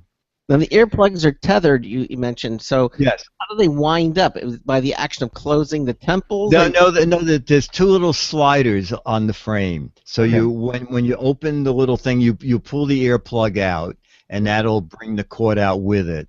But then there's a little slide on the side of the frame, and when you slide those 2 little tiny tabs up toward the lens, and that pulls the wire, which pulls the earbuds back into the frame again. Yeah, I did a short stint in a chemical plant, and something like this, especially if they're rated safety goggles, like they're not just sunglasses, but they're safety goggles. I mean, I wish I had something like this, because I saw so many people walk around without earplugs just because it was a nuisance. But I mean, if they're housed, so conveniently, I wish I had something like that. I think you're absolutely right. It is the inconvenience of where did I put them? They're tiny little things. This way, when you reach for your safety glasses, they're there. Yep. And they unscrew. She said, evidently there's a standard for people who wear earplugs and want them on a cord that they wear around the neck. There's a screw-on standard, and she said, so when these get dirty or worn out, you can either buy replacements from us, but they meet this standard, so you can buy other companies' plugs to replace them. So it's clever. When we come back, we're going to continue on. We're going to talk about tools that light up. And lots more with Dick DeBartolo, the GizWiz. We got a news test poll review from Marty Winston as well. We'll be right back. Looking for a best friend? Brother Wolf Animal Rescue has your best friend waiting just for you. The mission of Brother Wolf Animal Rescue is to help build a sustainable, no-kill community where no dogs or cats are ever killed for population control, where true euthanasia is reserved only for animals who are irremediably suffering, or for animals who are truly a threat to society and with no hope of rehabilitation. Brother Wolf staff and volunteers go door to door, neighborhood by neighborhood, to educate citizens about local resources available for at-risk pets and to help their families connect with those resources. Brother Wolf's community-based approach to no-kill helps keep family pets healthy, happy, and in their homes and out of the local shelter system in the first place. For more information or to make a tax-deductible donation to this wonderful 501c3 organization, visit their website at www.bwar.org. Help to realize Brother Wolf's vision when no animal is euthanized for lack of a home. Who's a good boy?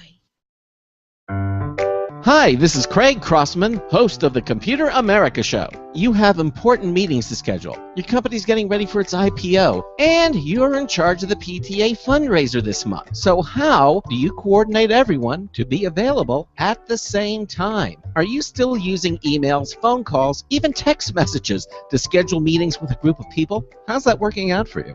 Not so great, huh? It's a fact that every day, millions of people suffer from scheduling headaches. Well, with Doodle, scheduling meetings with a group of people is quick and easy. With Doodle, you can easily propose available times to each member.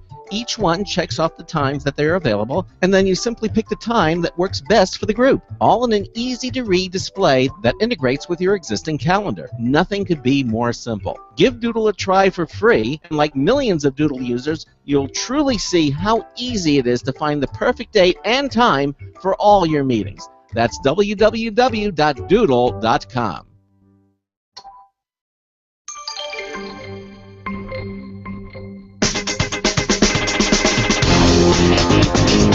No, stapling is not the same as sewing. Oh, it's Marty Winston with a News Tips Bullet Review for Computer America. This time, the GE Jasco in-wall Z-Wave Smart Outlet. One of our recent reviews was of a plug-in 12-amp, 1.5-gallon water heater that could mount under and serve the needs of one remote sink. Another was of a Jasco timer that could let you set daily on and off times in 15-minute increments So that water heater, for example, won't use electricity when you're in bed, but keep hot water ready when you're likely to need to use that sink. To get even smarter about this, we asked Jasco to send their GE-branded 15-amp in-wall smart outlet for review.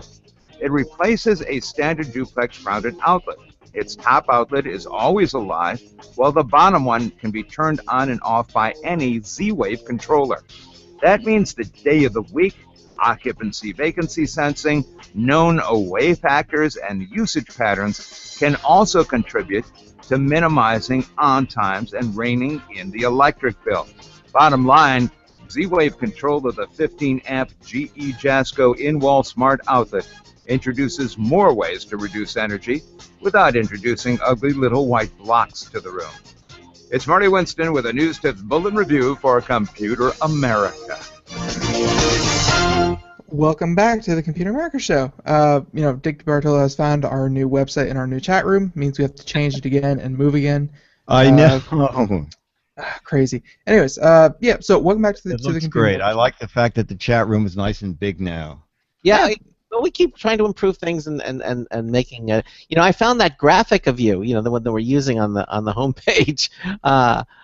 When I just wanted to search for you, and it came with all kinds of them, and I thought it was kind of cute, so I picked that one. Oh, good. Oh, okay.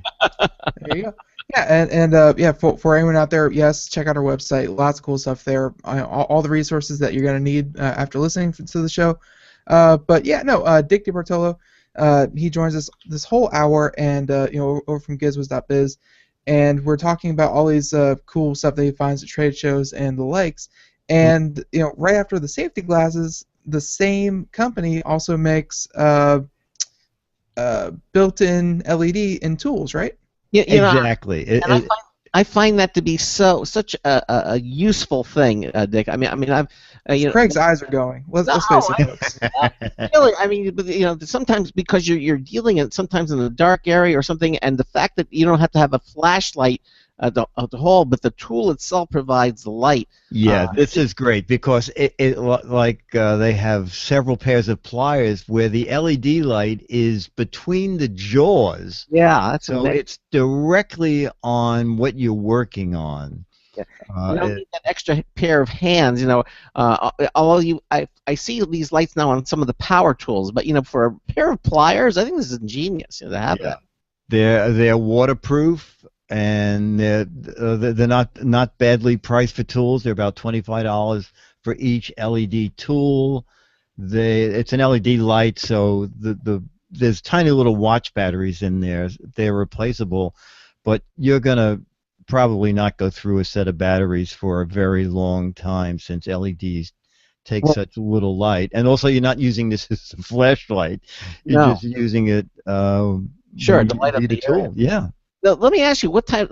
I could see the pliers, but what do they have? A hammer or a screwdriver? No, they have mostly pliers. Actually, you know what? I'm gonna click on my own link here and go to their website. I remember seeing the. All right, so it's cutters.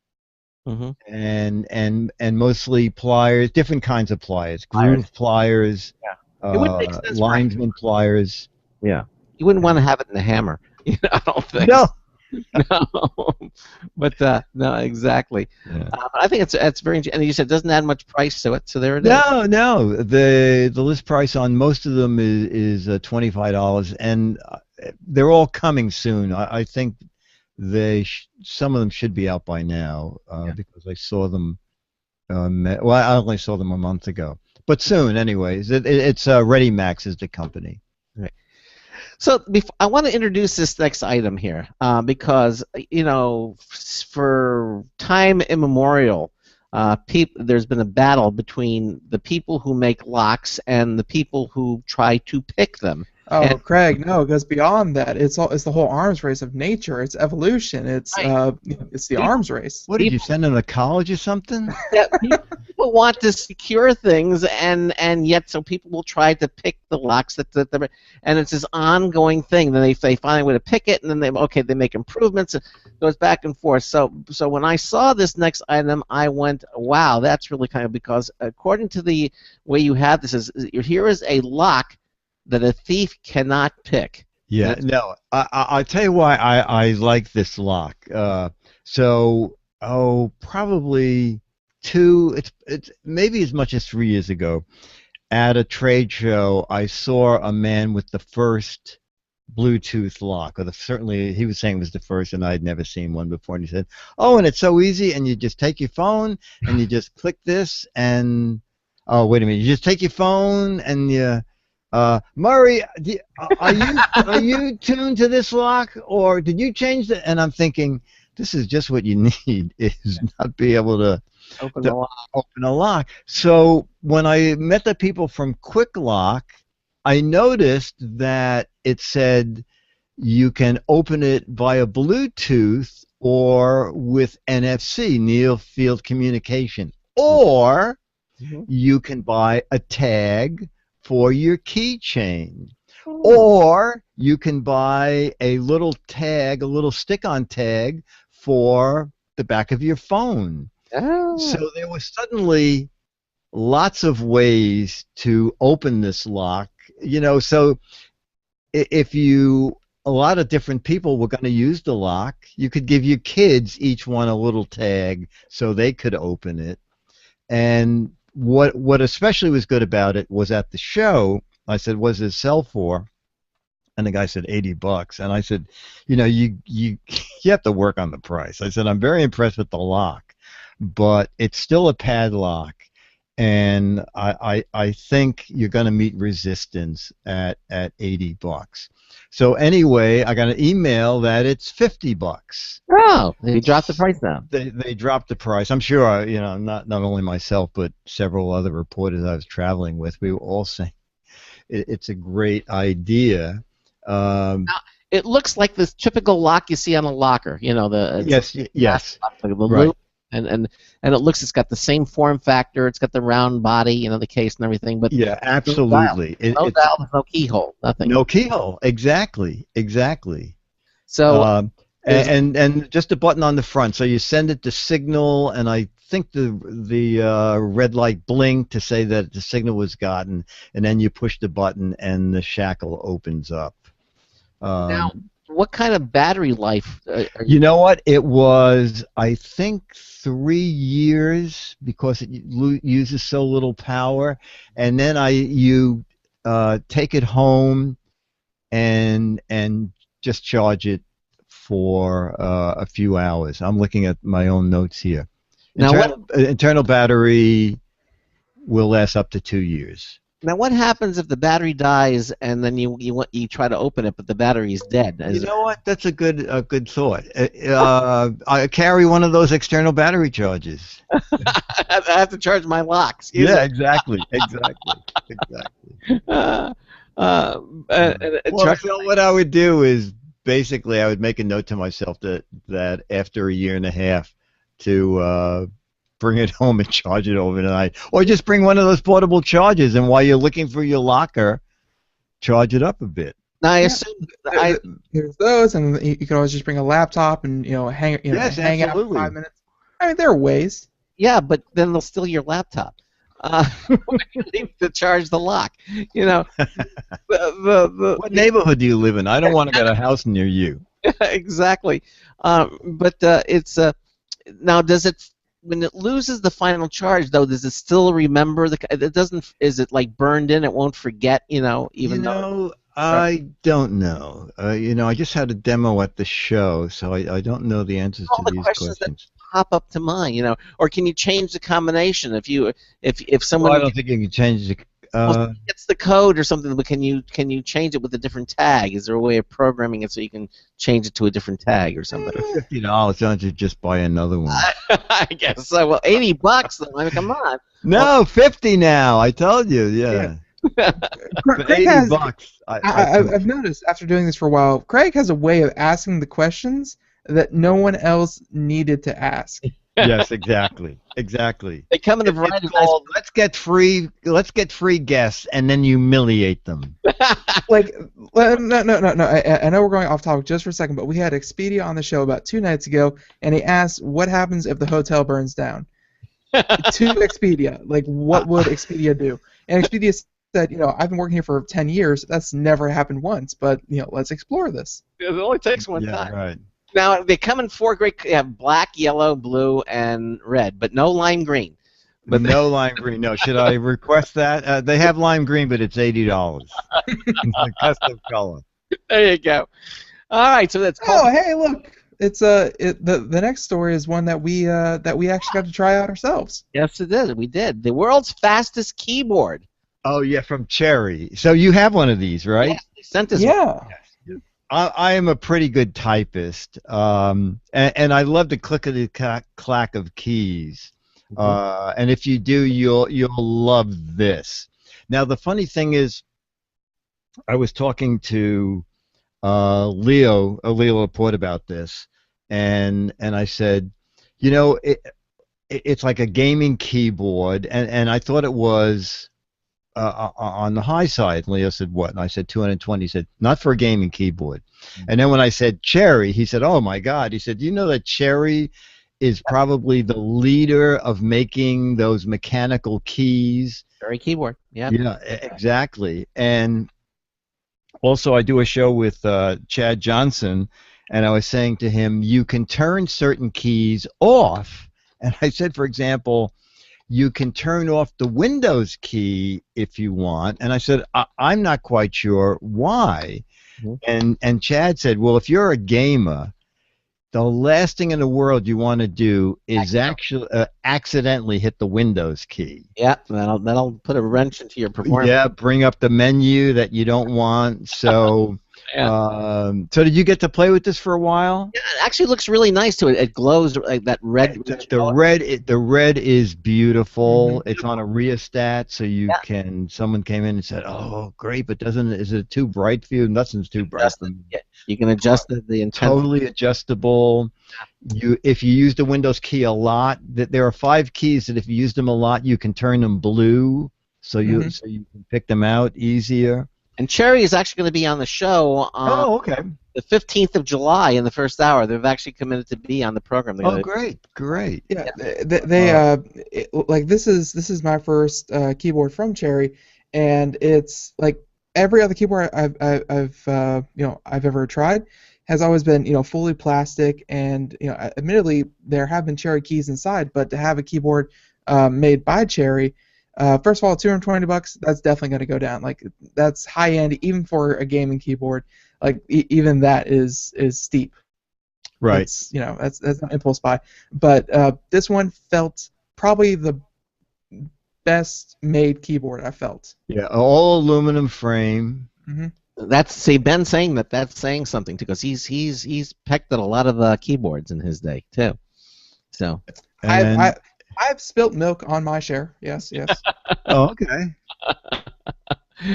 Yeah, but it's a beautiful looking keyboard. Yeah, you're right. Some of the keys will glow blue. You can if you want. And then also, I don't use it because I have my keyboard on a slide out tray under my computer, but there is a very large wrist rest if you want to use. But it was sort of strange because they said, just be careful because the wrist rest attaches to the keyboard magnetically. Yeah. And to just be aware not to put anything that you don't want magnets near at the front of the keyboard. So a floppy disk or something. Yeah. You've seen. I can't remember the last time we saw one of those, but yeah. Yeah, I know. But anyway, the one we're talking about is the MX Board 6.0, by the way. Yeah, and it's so. I think it's just beautiful. It's beautiful now. Yeah, it's just coming out now. It's a brand new product from them. All right. Again, talking to the GizWiz, Dick DiBartolo, and again, you can follow along by just going to gizwiz.biz and click on the non-paid Lackey Fun on Computer America banner, and you can see all the things that we're talking about tonight. Now, for those of us out there who have an older car, and you have people who are buying newer cars that have all the Bluetooth and all these really cool technologies, and you're feeling left out, and you don't want to go buy another car because you don't have Bluetooth, well, guess what?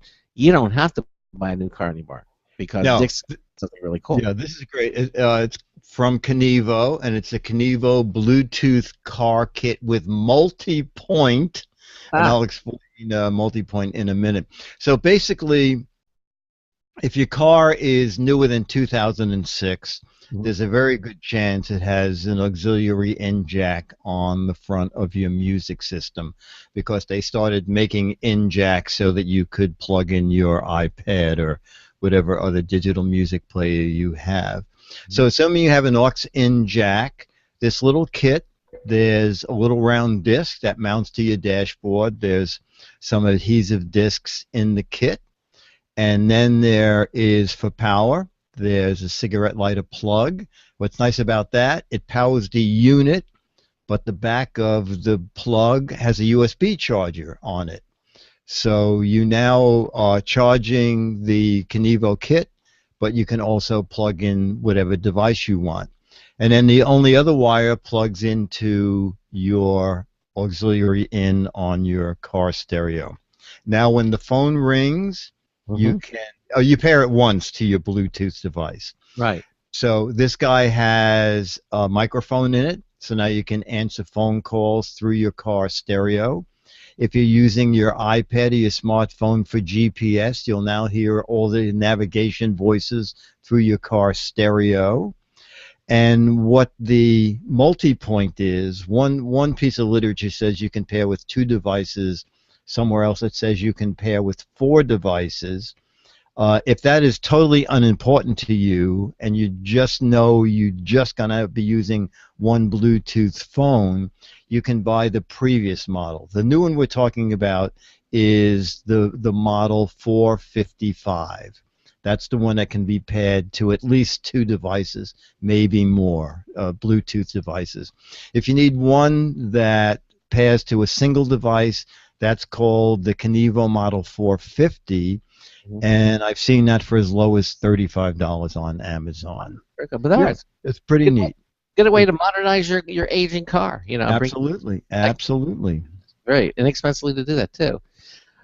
Okay, so if you want that moving experience around your house, evidently they've got tape now to help you. This is strange, but okay. No, I like this idea. I didn't use this, but my co-host on the GizWiz moved from Petaluma to L.A.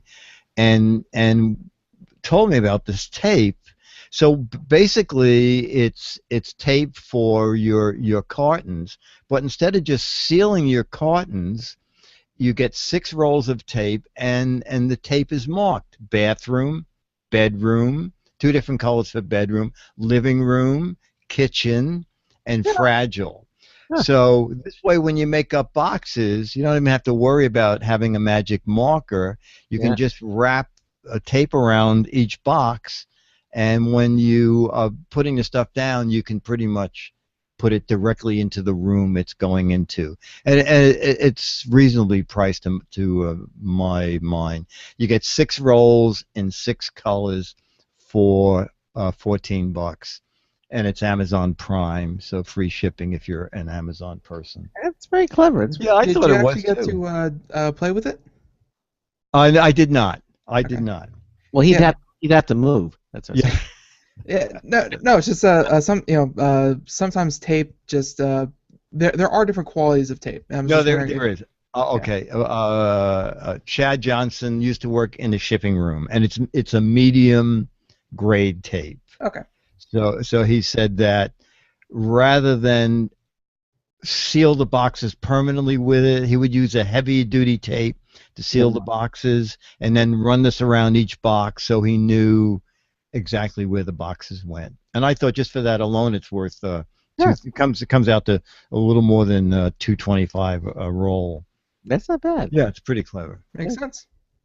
Okay, so now we're coming to some hot new toys for girls and boys. Yep. What are these? All right, so this is the first one. I think is a great idea. Is nowadays kids are so mobile. They're on scooters, they're on skateboards, they're on bikes, anything that can move, they're riding. But kids don't always want to wear a helmet.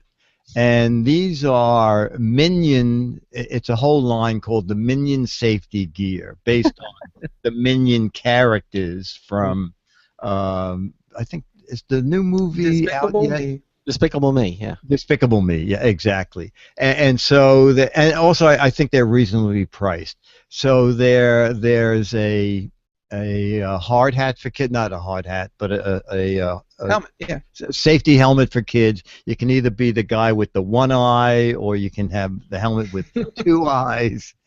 And they make shin guards also with the Minion characters on them. And I think the helmet, I think she said the helmets were $25, and the knee pad and elbow pads were like $15.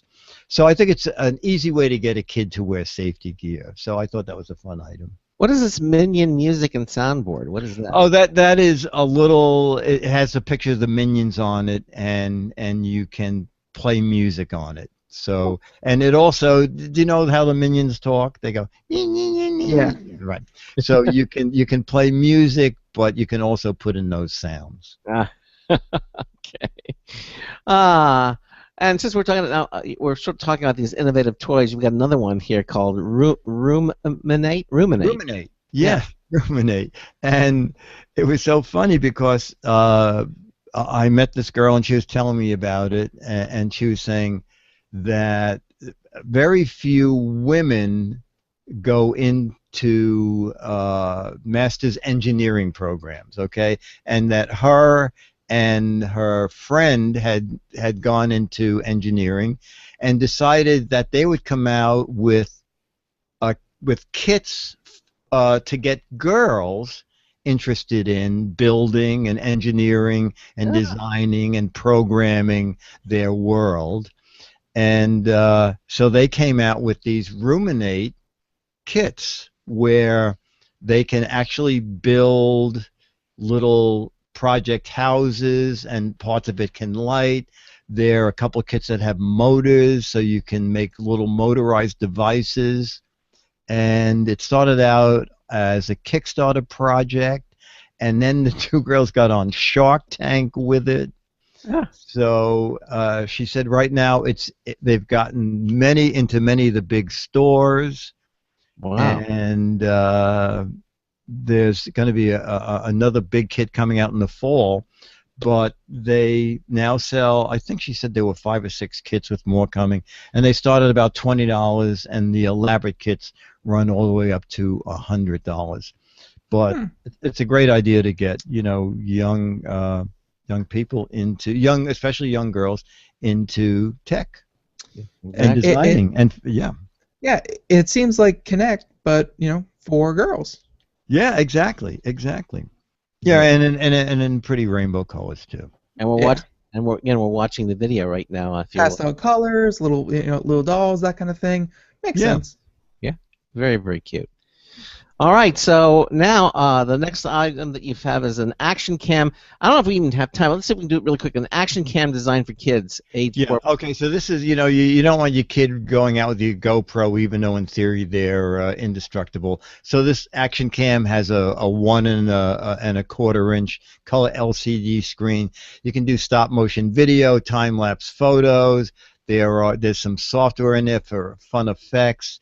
You can add a memory card, and what's great about the kit is it comes with every kind of mount: underwater, for a bike, for a skateboard.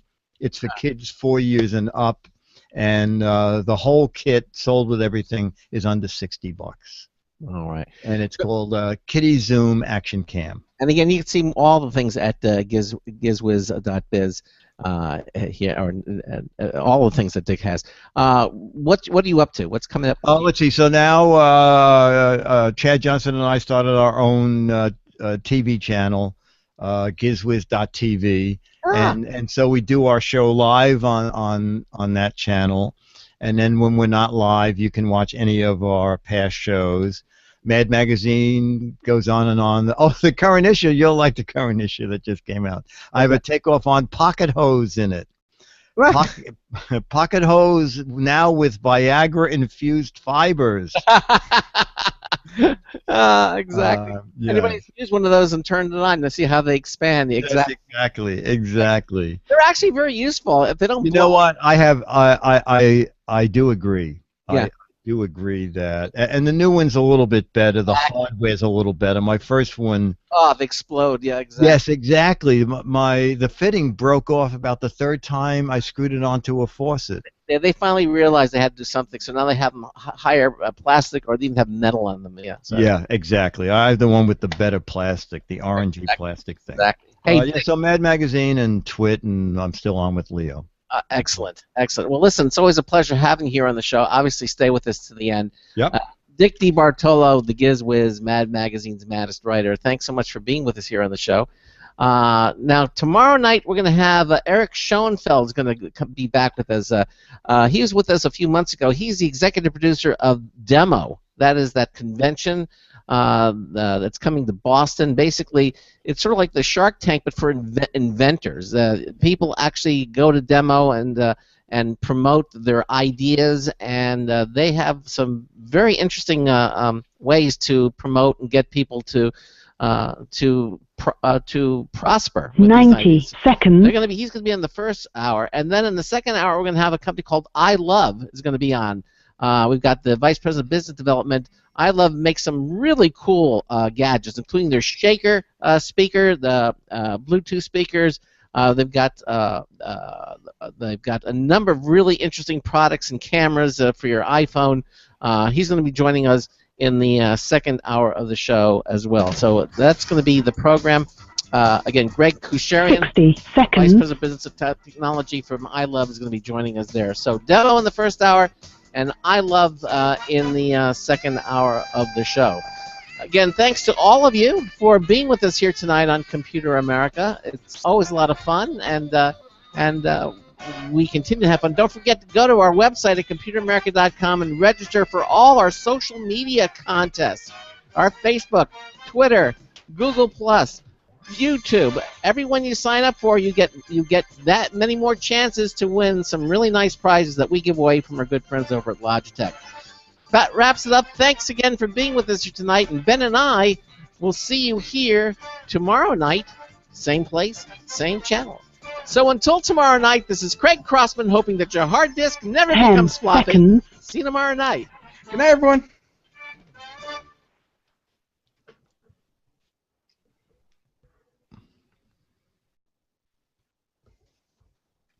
Thank you for using Blog Talk Radio. Goodbye. Okay, gang. Thanks. Okay. Hey, Craig, two things. Yeah. One, can you always remember to send a link to AOL? Sure. Okay. I Because think I did. I don't check Gmail that often. Okay, I did. I sent it to That's the. funny. It never seemed. Okay. Yeah, You sent it to both of them? GizWiz at AOL.com. Yeah. Okay. Yeah. Went there. And also, next month, for some reason, you have me down for July 22nd. It should be July 29th, right? Well, let me see. Hold on. It should be, yeah. That sounds about right. No, it's August. Let me see. July 29th. Yeah, you're down for July 29th. Okay, I saw somewhere. I was on your website. Hmm? Okay, you have me down for the 29th. Okay. Yeah, we'd have you down there for 29th. Very good, Absolutely. very good. Yeah. Oh, yeah. You know, I see what happened. That's the scheduling thing. I didn't. Yeah. Okay. I'll tell you what. Refresh your page. Refresh your page. It's there now. We fixed it. Oh, okay. All right. Thanks for being with us, and thanks to all of you who are watching our live video stream. Thanks again, Dick. See you next Okay. week. Take care. Okay. Bye. Bye, everybody. Bye. Okay.